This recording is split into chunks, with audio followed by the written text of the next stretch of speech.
All right, so I hope you remember the Virginia and Kentucky resolutions. We're talking about going way back to the Alien Sedition Acts of John Adams with the Quasi War and all that stuff. So hope you remember that because this is a major cause of the American Civil War.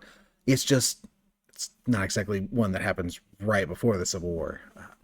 But this is important because these are where the idea of nullification is created. This is what gives weight to the argument of nullification later on with, the nullification crisis.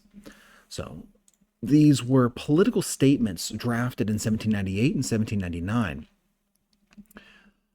The Virginia and Kentucky resolutions were political statements written in 1798 and 1799 in which Kentucky and Virginia legislatures took the position that the Alien and Sedition Acts were unconstitutional.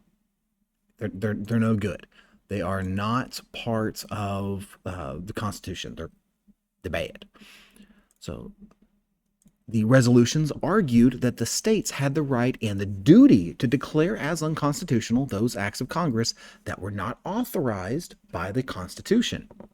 In doing so, they argued for states' rights and strict constructionism. What is strict constructionism? If you've forgotten, it is interpreting the Constitution based on the way it was literally written. The Constitution was, yeah. The Kentucky and Virginia resolutions of 1798 were written secretly by Vice President at the time, Thomas Jefferson, and James Madison, respectively. The principles stated in the resolutions became known as the Principles of 98 because originally written in 1798.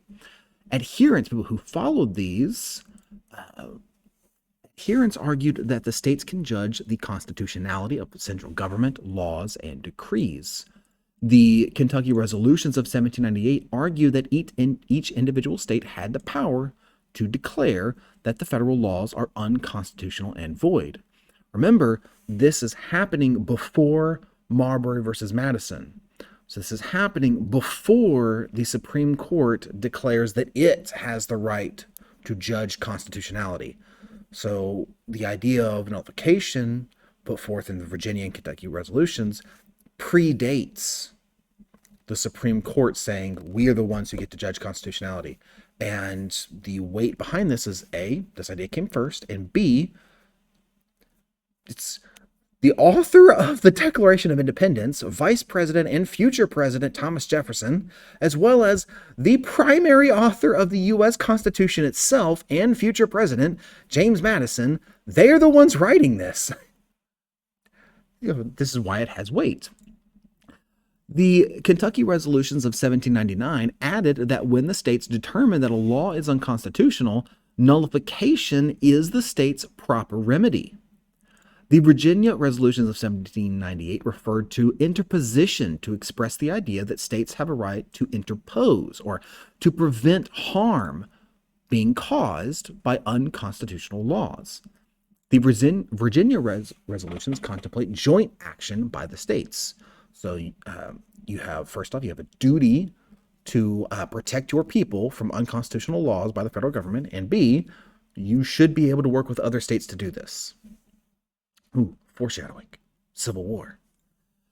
The resolutions had been controversial since their passage, receiving disapproval from 10 state legislatures. George Washington was so appalled by them that he told Patrick Henry that if systematically and pertinaciously pursued, that means if the states actually tried to use these, they would dissolve the Union or produce coercion. Their influence reverberated right up to the Civil War and beyond. In the years leading up to the nullification crisis, the resolutions divided Jeffersonian Democrats, with states' rights proponents such as John C. Calhoun supporting the Principles of 98 and President Andrew Jackson opposing them. 30 years later, the passage of the Fugitive Slave Act of 1850 led anti-slavery activists to quote the resolutions to support their calls on northern states to nullify what they considered an unconstitutional enforcement of the law. So the North and the South actually end up trying to use this. The South is the only part that actually really goes through with this because, secession, Civil War, Hope you're learning, and I hope that you're having fun.